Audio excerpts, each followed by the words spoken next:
El cuarto periodo ordinario de sesiones de la actual legislatura de la Asamblea Nacional tendrá lugar, como cada año, próximo a las festividades de diciembre y de un nuevo aniversario del triunfo de la Revolución. Los temas a debate sabemos que son varios. Ayer y hoy el trabajo en comisiones se ha centrado en muchos de esos asuntos que más impactan directamente a la sociedad cubana. Miren, el programa de la vivienda, de eso se ha hablado, de la calidad de los servicios más sensibles, de los retos en la economía. Hoy, por ejemplo, se expuso en la tarde el cronograma legislativo de los próximos años, lo cual es muy importante, fundamental, para ordenar toda la creación de disposiciones jurídicas que son imprescindibles para cumplir con la Constitución que aprobamos. Pero otros tres momentos serán fundamentales en estos días de asamblea. Esos momentos serán la discusión final y la votación de dos proyectos de leyes. El de la organización y funcionamiento de la Asamblea Nacional y del Consejo de Estado, ese es uno, y el otro, el propio tema en el caso de las asambleas municipales y los consejos populares. Además, será designado también el Gobierno de la República. ¿De qué hablamos cuando decimos Gobierno de la República? Primer ministro, viceprimeros ministros, está también el secretario, los ministros y el resto de los integrantes que determine la ley. Detalles de estos importantes momentos, de estos tres, hoy, en emisión especial de Hacemos Cuba. Acompáñanos.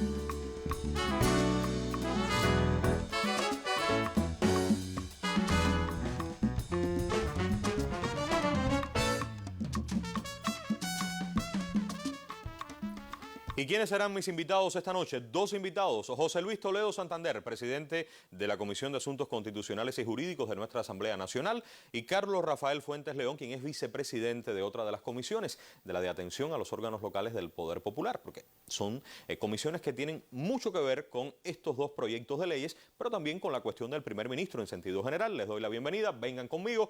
Aquí están, bienvenidos ambos, un placer y buenas noches. Bueno, lo primero que quisiera saber es, algunas personas pueden pensar, cuando ven a los diputados que levantan la mano, estamos de acuerdo, uno no ve una abstención, no se ve un voto en contra, escucha que las opiniones están sobre la base de un consenso. Pudiéramos pensar que le están poniendo en la mano un documento al diputado diciendo, esta es la ley, hay que aprobarla. ¿Sí o no? No, yo creo que nada más alejado de la verdad que eso. Todos estos procesos vienen consigo un grupo de actividades que propician el conocimiento anterior de los diputados sobre los proyectos que finalmente se someten a su consideración. Y este particularmente que hablamos nosotros, o sea, el proyecto de organización y funcionamiento de las asambleas municipales y los consejos populares, es un proyecto que ha tenido un proceso largo de consenso. Primero, porque estamos dando cumplimiento a la disposición transitoria novena de la nueva Constitución, de la Constitución de la República, pero sobre todo es un proyecto que tiene antecedentes en todo lo relacionado con el proceso de atención integral al perfeccionamiento del Poder Popular, que comenzó con una actividad que en el año 2015 trajo consigo la sesión de las 168 asambleas municipales del país y la toma de opinión de los delegados que en aquel momento constituían esas asambleas sobre los problemas que estaban afectando el actuar de los delegados y de los consejos populares. Eso que tú dices, Humberto, en otras ocasiones lo hemos conversado. Yo creo que eso se maneja a veces, primero por desconocimiento y otros con mala intención. En ningún momento la Asamblea somete sus leyes a la decisión de los diputados allí mismo en el plenario. Es decir, hay un trabajo en la búsqueda del consenso para llegar ya al plenario a aprobar las leyes. Y en la búsqueda de ese consenso, todos los proyectos de ley, en fase incluso de anteproyecto, se circulan a todos los diputados en el país. y después se realizan por distintos territorios del país reuniones con los diputados para ir trabajando el consenso, ir buscando una búsqueda y un levantar la opinión para entonces perfeccionar incluso la norma en discusión. Con estas normas en concreto que hoy vamos a someter a la Asamblea en su próximo periodo de sesiones, se hizo esto mismo. Es decir, además de esto que apuntaba Rafaelito, de que es un proceso que se viene trabajando incluso desde la anterior legislatura, en que se elaboraron 20 preguntas que señalaban los aspectos más problemáticos que señalaban los delegados en su gestión y se discutieron en cada una de las asambleas municipales del Poder Popular, recabando ahí una información de cerca de 12.288 opiniones. Delegados participaron en ese proceso y se recogieron 12.175 opiniones. Es decir, las opiniones de los diputados estaban sobre la base ya de algo escrito. Ya ustedes delegados a las asambleas municipales. Pero ya ustedes llevaban un documento como propuesta inicial. Se circuló un documento que contenía 20 preguntas, como explicaba Toledo, donde se esbozaban los principales problemas que afectaban en aquel momento el actuar de las asambleas municipales, de los delegados, de sus delegados y de los consejos populares. Bueno, y lo que dijeron los delegados concretamente está reflejado en esta ley. ¿Cambió la idea, la concepción inicial que ustedes tenían? Bueno, hay un grupo de esas opiniones que se reflejan en artículos concretos de este proyecto. Posteriormente podemos mencionar algunos de ellos que puntualmente se sustenta su elaboración precisamente en las opiniones que en aquel momento se vertieron. Pero además de eso, eso fue un momento. Después sé que en la página web, quisiera ver la página web de la Asamblea Nacional del Poder Popular. Sé que muchas personas están escribiendo también, ahí la tienen. Muchas personas escriben, ahí están los proyectos de leyes, tienen también correos electrónicos. ¿Es posible ir a la página web y emitir un criterio sobre un proyecto de ley? Sí, lo pueden hacer, pero yo quiero hablar algo antes de la página web. ¿Cómo no? Y es que nosotros, para la conformación de estas leyes, se designó por el presidente de la Asamblea Nacional dos grupos de trabajo.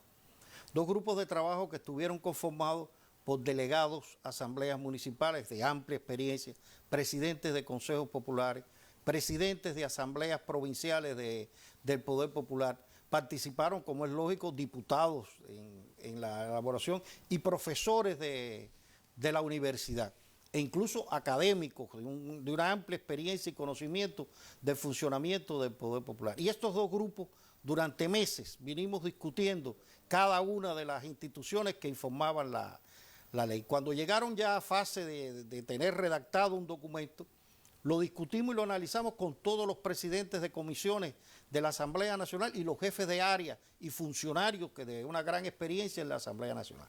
Y después ya con ese documento más fortalecido, mejor concebido, entonces lo fuimos a discutir con todos los diputados en el país. Empezamos reuniones en Santiago de Cuba, en la que participaron diputados de Santiago y de Guantánamo.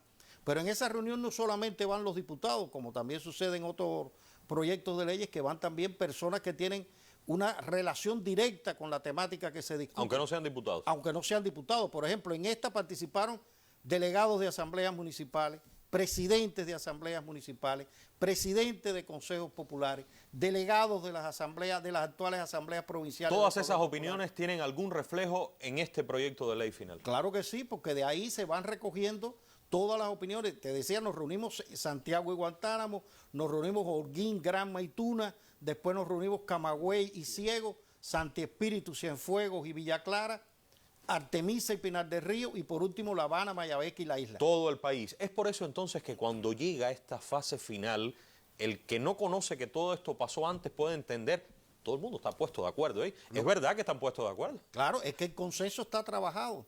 Es que se ha logrado el consenso, es que allí en cada uno de esos análisis, por ejemplo, hemos evacuado dudas, hemos aclarado preocupaciones y también hemos recogido opiniones que se han expresado en cambios que se le han hecho a la ley. Tú apuntabas ahorita sobre las preguntas que se hicieron en la anterior legislatura. Para mí fue muy interesante a veces dialogar con delegados en estos recorridos que me decían, nosotros pensábamos que aquel trabajo que se había hecho se había engavetado y no había pasado nada con él.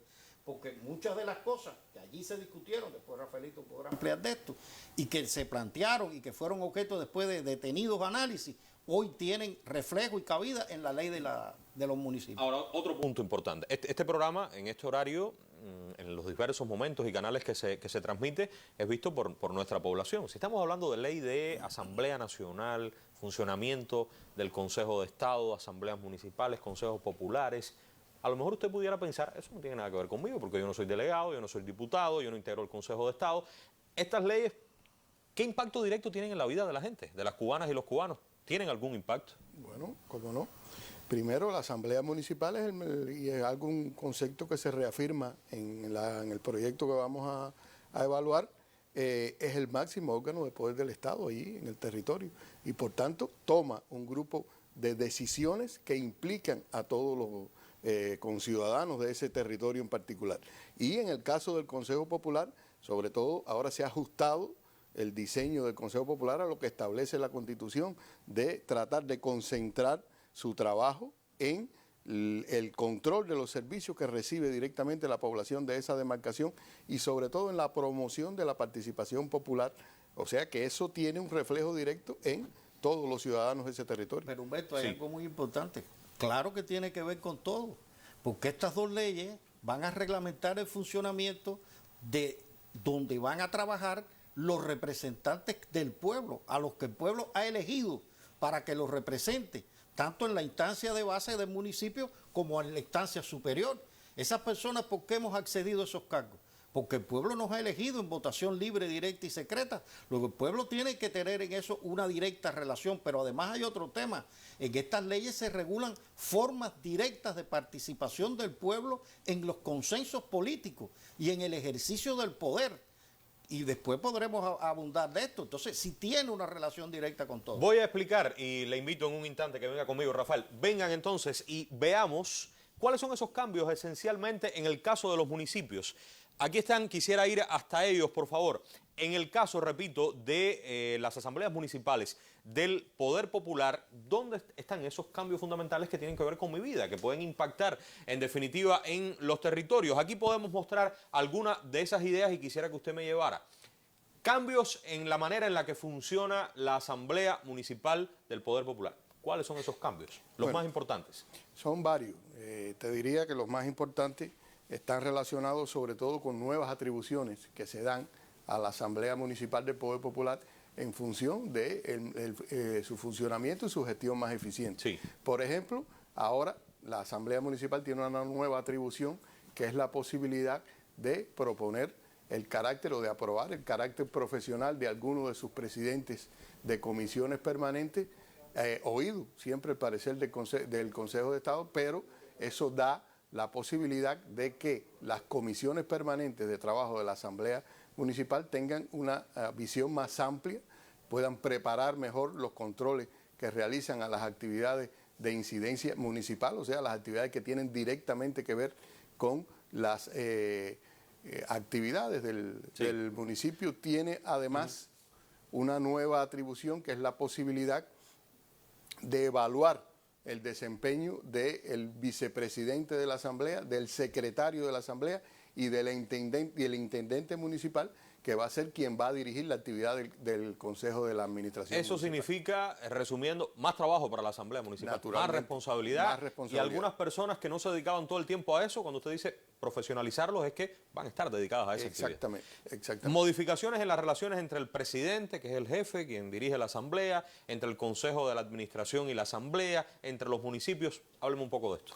Bueno, también hay atribuciones nuevas dirigidas a facilitar la relación de trabajo entre el presidente de la Asamblea Municipal y el Consejo de la Administración, dado el hecho de que ya ese presidente de la Asamblea Municipal no va a ser también presidente del Consejo de la Administración. Por tanto, hay un grupo de atribuciones de ese presidente que le permiten relacionarse con el Consejo de la Administración, participar en las reuniones del Consejo de la Administración cuando lo considere, en otras actividades de los órganos de la Administración municipal, también dar sus consideraciones en la evaluación que se realiza de los miembros del Consejo de la Administración, aprobar el plan de trabajo del intendente y controlar su cumplimiento. O sea, un grupo de posibilidades que permiten al presidente de la Asamblea Municipal cumplir mejor con su función. Vamos a recordar algunos elementos que se explicaron aquí cuando, durante el desarrollo de la creación de nuestra Constitución, fueron dichos de una forma u otra. Recuerden que las asambleas municipales tendrán a su presidente, es la máxima figura de este órgano, pero además aparece la figura del intendente, y el intendente es quien estará al frente del Consejo de la Administración, es lo que usted acaba de decir, pero se van a producir cambios también en la rendición de cuentas. ¿Qué rendición de cuentas? ¿La del delegado ante los electores? Se van a producir cambios en el proceso de rendición de cuentas del delegado a sus electores.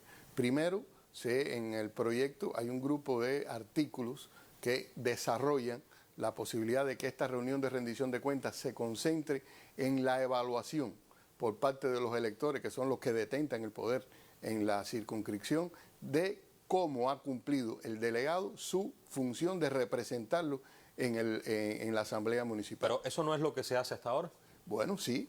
Lo que pasa es que hasta ahora nosotros, se ha dado siempre una mayor connotación a la evaluación de las insatisfacciones de la población, cosa que se va a poder continuar haciendo, porque la Asamblea de Rendición de Cuentas o la reunión de rendición de cuentas, que es como realmente se llama, puede dar cabida a esas cuestiones. Pero sobre todo pretendemos que la esencia de ese momento, de ese acto, sea que el delegado informe cómo ha cumplido toda su gestión representando a los electores de esa circunstancia. Claro, lo que pasa es que eso está directamente relacionado, Rafael, en mi opinión, con la satisfacción o no de los electores de su gestión, ¿no? Y de lo que le comunican, de cómo viene el pueblo, en definitiva, evaluando, percibiendo su trabajo.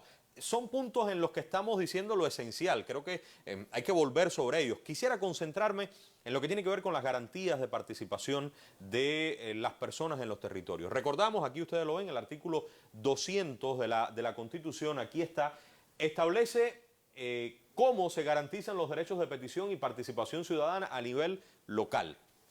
Estos son interesantes aspectos muy importantes, que, repito, que garantizan que usted en su municipio participe, haga peticiones a la Asamblea Municipal del Poder Popular. Explíqueme esta ley que tiene que ver con este asunto que regula la Constitución en su artículo 200 y que además ha sido de muchísimo interés popular. Bueno, estas son atribuciones nuevas, como tú explicabas, que en la Constitución encarga a la Asamblea Municipal garantizar. Primero está la atribución de garantizar la convocatoria a consulta popular de asuntos de interés local que tengan que ver con las competencias que tiene la Asamblea Municipal y que necesiten para su decisión final conocer la opinión de una parte de los electores o de todos los electores Estamos hablando de qué tipo de decisiones. Bueno, por ejemplo, puede consultarse la definición de la construcción de una actividad determinada, la definición de la aprobación de una decisión de la Asamblea Municipal, y que si es de interés local y está en competencia con las atribuciones que tiene la Asamblea Municipal, se consulte a todos los electores del municipio o parte de esos electores. ¿Para qué la consulta? Bueno, para conocer la opinión de los electores sobre esa decisión que se va a adoptar. Esa es una consulta que se aprueba por acuerdo de la Asamblea Municipal y que puede generarse a partir de la decisión de una invocación del presidente de la Asamblea Municipal, de las comisiones permanentes de la Asamblea Municipal o de un tercio de los delegados que conforman esa Asamblea Municipal. O sea, la idea es que la Asamblea conozca lo que la gente opina con relación a un asunto determinado, y esto le sirva para que la Asamblea pueda tomar la decisión más correcta y que esté en consonancia con la opinión del pueblo. De eso se trata. Bueno, lo que tiene que ver con las peticiones, con las quejas, los planteamientos. Bueno, la Asamblea tiene también el deber de garantizar la correcta atención a los planteamientos de los electores y a las quejas y peticiones que la población hace a sus órganos o dirigentes. ¿Por qué usted dice planteamientos, quejas y peticiones? ¿Son tres cuestiones diferentes? Bueno, yo no diría que son tres, sino dos. ¿Cuáles son? Bueno, los planteamientos hemos tratado sobre todo de acotarlos en la solicitud, la petición que hace el elector a su delegado y que necesita de ese delegado una gestión, un trámite para que se reciba la respuesta o la solución de ese problema. Eso es un planteamiento. Exactamente. Yo le digo, delegado, quiero esto. Y el delegado debe darme una respuesta. Debe primero tramitar esa preocupación y gestionar su solución o la respuesta argumentada a esa definición, a esa solicitud, a ese planteamiento, a esa preocupación del elector. Pero lleva una respuesta. Naturalmente, o la solución O la del solución. problema. ¿Y la queja no es lo mismo? Bueno, sí. Lo que pasa es que la queja o la petición es la solicitud que puede hacer ese mismo ciudadano, ese mismo elector, lo mismo en la sede de la Asamblea Municipal, en la sede de una entidad del municipio, o puede ser incluso al delegado, pero lleva otro trámite. Esto parece una cuestión burocrática, pero sobre todo hemos tratado de dividir el procedimiento de atender ambas cosas porque tienen acciones diferentes y sobre todo para lograr que se cumpla lo que establece nuestra Constitución, que obliga a las entidades a dar una solución o una respuesta argumentada a las preocupaciones de la población. Tengo dos preguntas sobre esto. ¿Qué es lo diferente? ¿Qué es lo que cambia? ¿Y por qué es diferente lo que ocurre con una queja y lo que ocurre con un planteamiento? Primero, el delegado, usted puede hacerle, trasladarle esa preocupación, lo mismo en uno de los despachos que él semanalmente tiene que hacer con sus electores. Puede hacerlo en una reunión de rendición de cuentas, o puede hacerlo si se encuentra casualmente con el delegado, aunque no recomendamos esto, pues recomendamos que se haga siempre en el despacho, que es la manera más asentada de trasladar esta preocupación. Y el delegado tiene que encargarse de todo ese proceso y trasladar posteriormente la respuesta a ese elector. La queja usted puede hacerla en cualquier lugar, ya sea en la sede de la Asamblea Municipal, en la sede del Consejo de la Administración, en la sede de la Dirección de Justicia del municipio, por ejemplo. Del organismo implicado. Implicado en el problema, en la preocupación que tenga el ciudadano. Pero la solución, el final de la queja y del planteamiento es el mismo. Una respuesta. O la solución del problema o una respuesta argumentada a esa preocupación cuando no pueda resolver. Rafael, ¿qué es lo que cambia ahora? ¿Qué es lo nuevo con esta ley que debe aprobar la Asamblea Nacional con relación a ese tema? A la Asamblea Municipal. No, la Asamblea Nacional que va a aprobar para la Asamblea Municipal. Bueno, precisamente este era un procedimiento que en el anterior reglamento estaba mezclado y no había precisión y claridad en los procedimientos que había que seguir para atender cada una de estas cosas. Resumiendo, yo puedo entender que una vez aprobada esta ley para las asambleas municipales, la queja, el planteamiento, van a tener un curso más ágil, más efectivo. Más ágil, sobre todo, y van a recibir una respuesta más directa y argumentada de quien corresponda resolver o responder el problema. Bien, hay que volver con esto, indudablemente, y sobre todo cuando aprobada la ley ya comience a funcionar el procedimiento en los municipios, escuchar las opiniones de nuestro pueblo. Consejos populares, ¿qué cambia? Porque esta ley habla de asambleas y consejos populares. Bueno, lo fundamental del Consejo Popular yo considero que está precisamente en tratar de que su acción se concentre en aquellos problemas que afectan directamente la calidad del servicio que reciben los pobladores de la demarcación del Poder Popular. Y eso precisamente hay que tener en cuenta también y claridad de que el control que realiza el Consejo Popular sobre las actividades de incidencia local es un control popular que lo realizan los electores, que lo realizan los propios delegados que conforman ese Consejo Popular y sobre todo que no tiene nada que ver con el sistema de control normal a la gestión que realizan las entidades que le corresponde dar ese servicio. Consejo Popular. En mi Consejo Popular existe un hospital.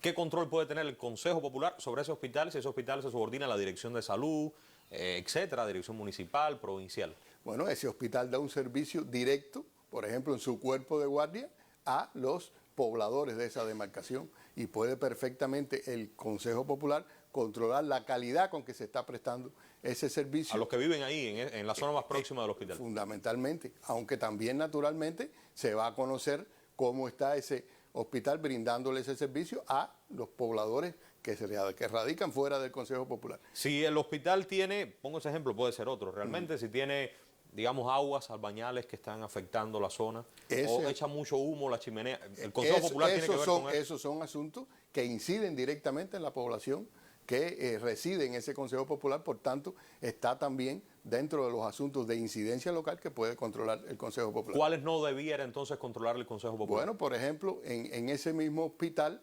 el cumplimiento de su plan determinado de asistencia, cómo se han instalado a lo mejor equipos que tienen necesariamente que recibir asistencia de otros niveles de dirección para su instalación, pero sobre todo consideramos que lo principal del Consejo Popular tienen que ser los servicios, la calidad del servicio que impacta directamente en los pobladores de su demarcación. También el Consejo Popular se va a dedicar esencialmente a apoyar al delegado y a la labor comunitaria. Un comentario final sobre estas dos ideas. Bueno, esa es una de sus atribuciones principales, sobre todo contribuir a que los delegados ejerzan mucho mejor su gestión y apoyar, ya que el presidente del Consejo Popular, por ejemplo, es un cuadro profesional del Poder Popular y los delegados no. Entonces, también tiene que jugar un papel importante en el apoyo a las gestiones que deben realizar los delegados como parte del cumplimiento de su mandato. Póngame un ejemplo de cómo el presidente del Consejo Popular puede apoyar al delegado en la difícil misión que tiene el delegado. Bueno, por ejemplo, te puedo decir de contribuir con el delegado a la tramitación de un planteamiento. El delegado tiene la obligación de tramitarlo, pero el presidente del Consejo Popular puede insistir con las autoridades y sobre todo, con las entidades que tienen la responsabilidad de dar respuesta a ese planteamiento. Gracias, Rafael. Vamos a tomar asiento nuevamente. Ha sido apenas un acercamiento al asunto. Fíjense que es un tema muy complejo y que tiene muchísimas aristas. Yo regreso aquí para hablar de la segunda ley, del segundo proyecto, doctor Toledo, organización y funcionamiento de la Asamblea Nacional y del Consejo de Estado. Aquí lo primero que me llama la atención es que se habla de un proceso legislativo, crear leyes en Cuba más rápidamente, de forma más ágil. Tal vez no seamos lo suficientemente ágiles, pero cuando hacemos las cosas rápido, no siempre nos pueden salir bien. ¿Cómo hacerlas bien, rápido, en el momento necesario? ¿Qué regula la ley en este sentido? Bueno, yo creo que lo primero que hay que destacar es que esta ley va a fusionar en sí mismo 3 normas hoy vigentes. Va a recoger el actual reglamento de la Asamblea Nacional, va a recoger el reglamento de sesiones de la Asamblea Nacional y va también a fusionar las normas internas que tiene el Consejo de Estado para su funcionamiento.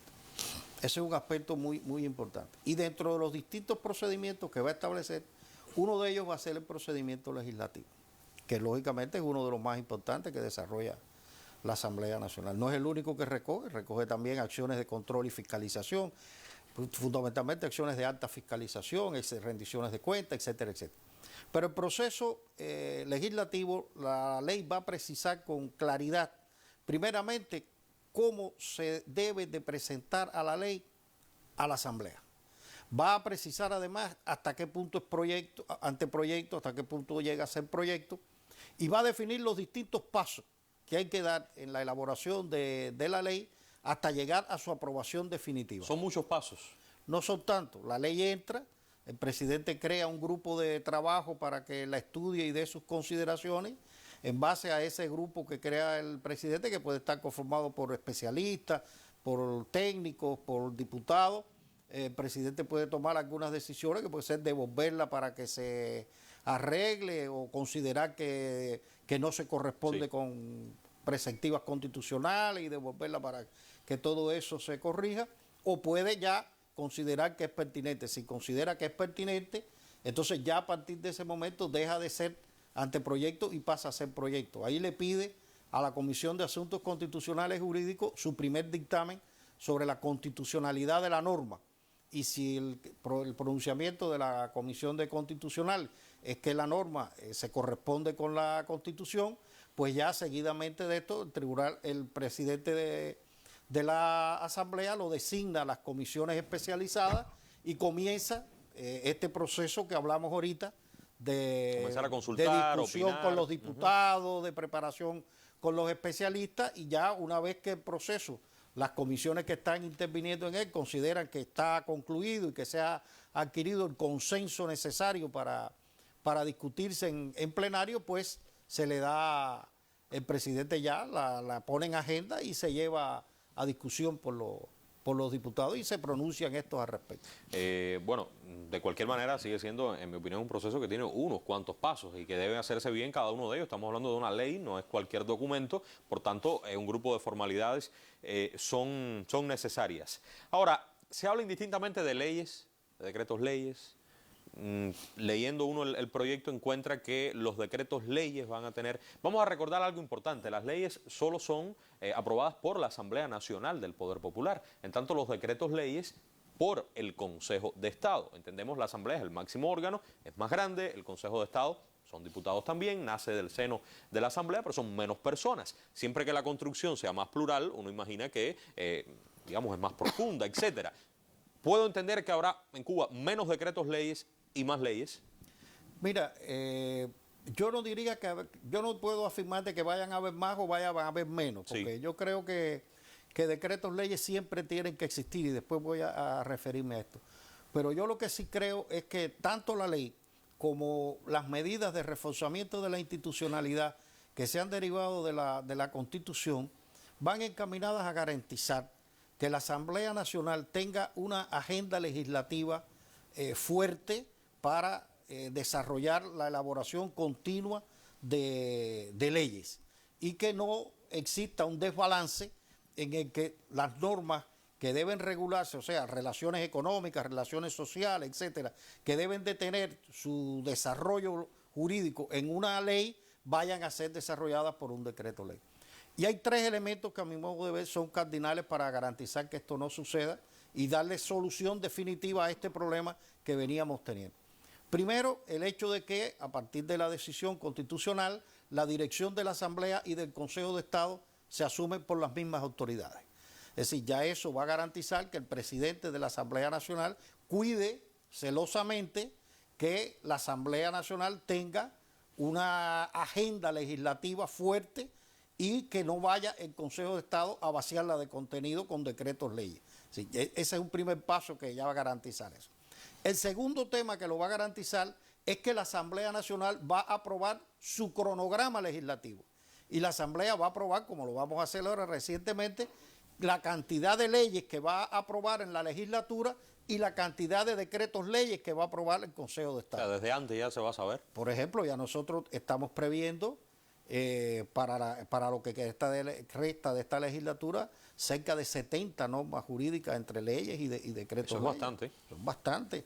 De hecho... ¿Tiene precedentes eso? No, de hecho, no hay precedente en nosotros. Se está previendo incluso que la Asamblea Nacional sesione por lo menos en 4 ocasiones en el año, es decir, las 2 ocasiones ordinarias que están previstas en la Constitución y se convoque con carácter extraordinario en 2 ocasiones más. Quisiera puntualizar en esta idea de decretos leyes y leyes. Lo que se trata es que la ley tiene todo este proceso en el que usted se ha detenido, tiene todo este nivel de consulta, tiene toda esta participación plural, el decreto ley también, pero menos. Entonces, desde el punto de vista práctico, el hecho de que sea una ley, lo que esté regulado, digamos, que sea en una ley lo que esté regulado determinado tema, garantiza, digamos, un cumplimiento o un consenso mayor. ¿Esa pudiera ser una idea? Mira, hay otro aspecto que no te dije que eran 3, te mencioné 2. Hay un tercero que la ley lo aborda en detalle y me parece que es muy importante. Es la relación decreto-ley-ley.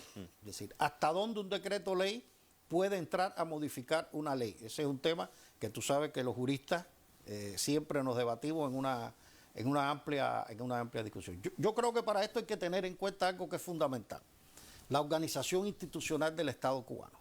Nosotros no tenemos una asamblea permanente ni profesional. La asamblea sesiona 2 veces en el año, puede sesionar 4, cuantas veces se considere convocarla por quienes corresponda con carácter extraordinario. Luego siempre van a surgir situaciones imprevistas, situaciones de urgencia que van a requerir del decreto ley para desarrollar determinadas situaciones. Ahora, la ley, el proyecto de ley que se va a someter a los diputados, tiene una cosa muy importante.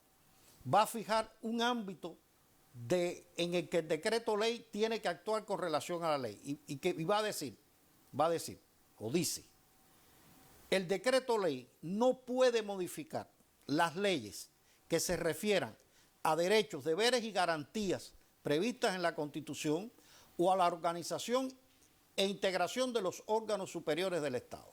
Es decir, las leyes que se refieran a estos temas, el decreto ley no las puede modificar. Pero hay otro elemento muy importante también ahora, y es que todos los decretos leyes quedan sujetos a la ratificación por la Asamblea Nacional. Pero no era así desde antes. No, por lo general lo que la Asamblea ejercía era el control de constitucionalidad de esos decretos. Antes de hacer el decreto, revisaba la... No.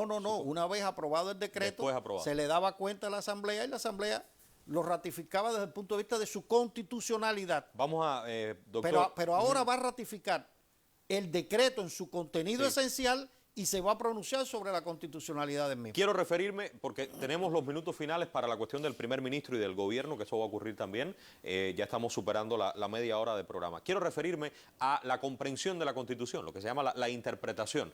Yo me leo este documento político, jurídico, y puedo entender que esta palabra significa algo, y a partir de lo que yo entiendo, exijo.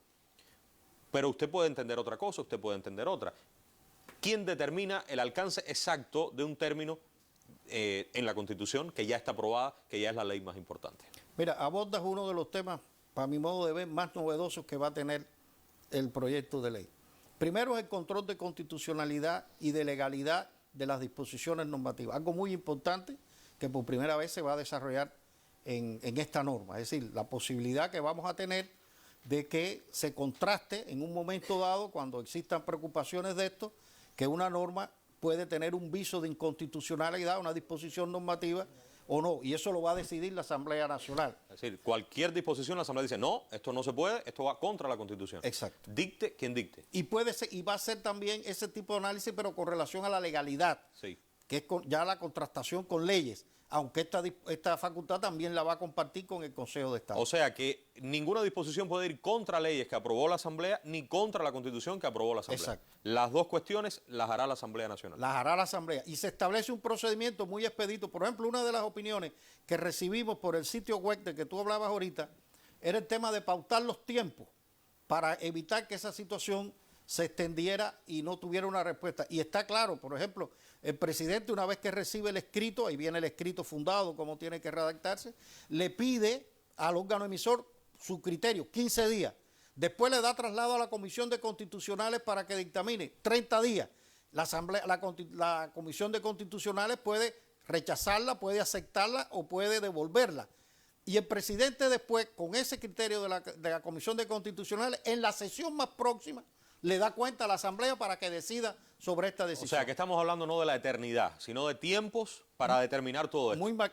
Y otro aspecto que tú tocaste y me parece muy importante es el tema de la interpretación de la Constitución, Sí. que le corresponde también a la Asamblea Nacional. Cuando no esté claro el sentido de un término, la Asamblea dirá, no, aquí dice esto claramente. Es la que tiene facultades para interpretarla, para darle una explicación. Y esto es muy importante porque esto garantiza la perdurabilidad del texto constitucional.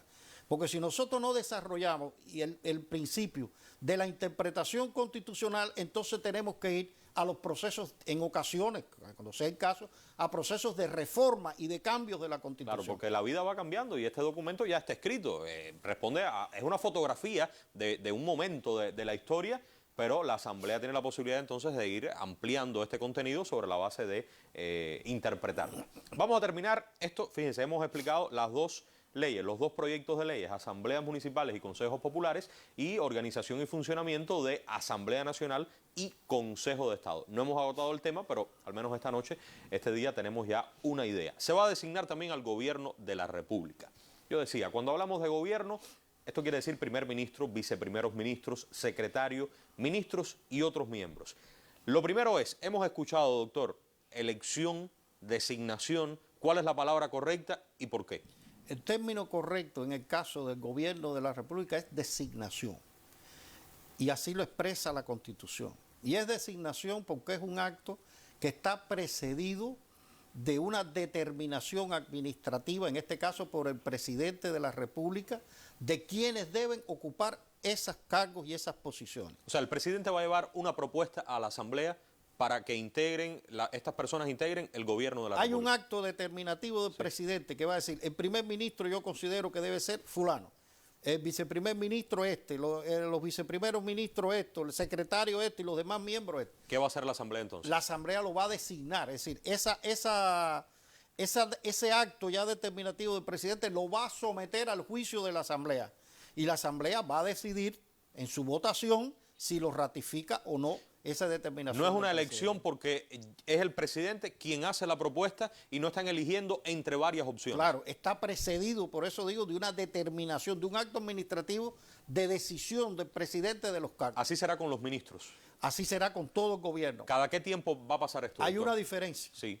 El primer ministro se va a designar en mayoría reforzada. ¿Qué quiere decir eso? Quiere decir que de los 594 diputados que hoy en estos momentos integran la Asamblea Nacional, va a ser la cifra sobre la cual se alcanzará el 50% más uno de la votación para elegir al primer ministro. Y el resto en votación ordinaria, que son de los diputados presentes, el 50% más uno. De los presentes, no de los quiere decir presentes, del total no de los los total que integran el órgano. ¿Por qué tenemos primer ministro de nuevo? Usted lo ha explicado otras veces, pero quisiera, cuando faltan horas para tenerlo ya materialmente, ¿por qué Cuba regresa a tener primer ministro? El primer ministro es una figura y va a ser una figura muy importante porque va a poder ejecutar y desarrollar ampliamente la dirección y la jefatura del gobierno de la República. Una de las experiencias que se obtuvo en el devenir de este tracto histórico de la nación es que realmente eran muchas las cargas de trabajo que se descansaba sobre una persona en la dirección del Estado y en la dirección del gobierno. Eso era cuando decíamos presidente de los consejos de Estado Estado y de ministros. O sea, dirigía Bien. todo el Estado y además dirigía el gobierno. Y esa carga tan fuerte se decidió desplazarla a dos autoridades que la acometan. El jefe Sin del Estado. Sin olvidar nunca que el jefe sí. del Estado, el presidente de la República, Eso. preside también el Consejo de Ministros. O sea, que él tiene toda la autoridad para seguir desarrollando esa capacidad de trabajo que vemos desarrollar hoy al presidente Díaz-Canel, y el primer ministro lo auxilia, lo apoya y ejecuta las decisiones que en esa acción va emprendiendo el presidente. Sobre todo eso, ejecutar. ¿Podemos entender la idea de ejecutar en la figura del primer ministro? A mi modo de ver, sí. Él va a ejecutar, también tiene facultades de dirección dentro del Consejo de Ministros. En los próximos meses se va a presentar ya una ley de organización y funcionamiento del Consejo de Ministros, en el que va a venir ampliamente regulado y detallado estos temas. Rafael, quiero sumarlo al instante final del programa. Hasta ahí estamos. Tendríamos el fin de semana de ser aprobadas dos nuevas leyes en Cuba. Ley, repito, Asamblea Nacional, Consejo de Estado, Asamblea Municipal, Consejo Popular. Tendríamos Gobierno de la República. ¿Qué sigue? Porque ya se habla de elección de gobernadores. Desaparecen las asambleas provinciales. Estamos hablando de entrando el año 2020, gobiernos en las provincias. Bueno, como tú explicabas, el paso siguiente es que salió recientemente la convocatoria del Consejo de Estado, es la elección de los gobernadores y vicegobernadores en la provincia, los que junto a el presidente, vicepresidente e intendente de cada municipio forman el Consejo Provincial y el gobierno de cada una de las provincias. Cada uno de estos pasos, si usted toma la Constitución, siempre insistimos, busca al final, ahí están las disposiciones transitorias concretamente.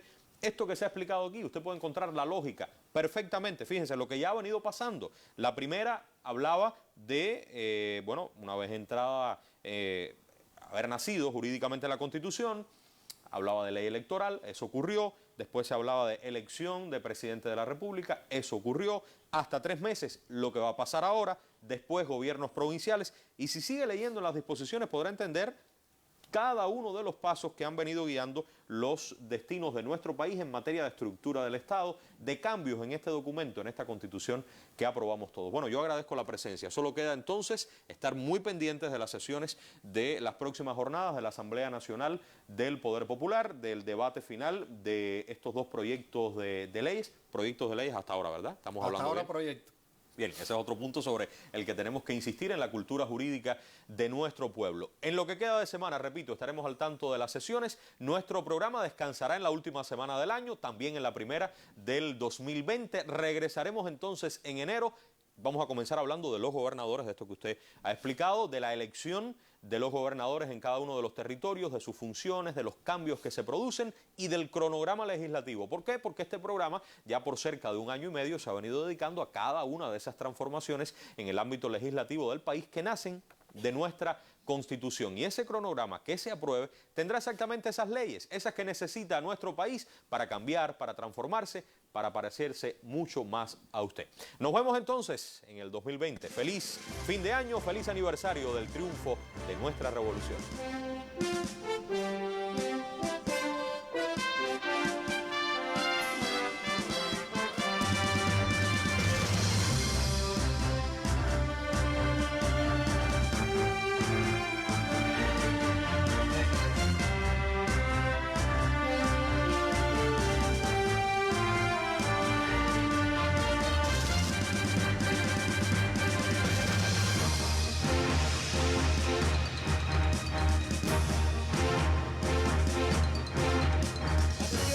Puertaviveño, cerrando el año al más puro estilo alternativo. Atención, domingo 22, lunes 23, gran fiesta de los populares en el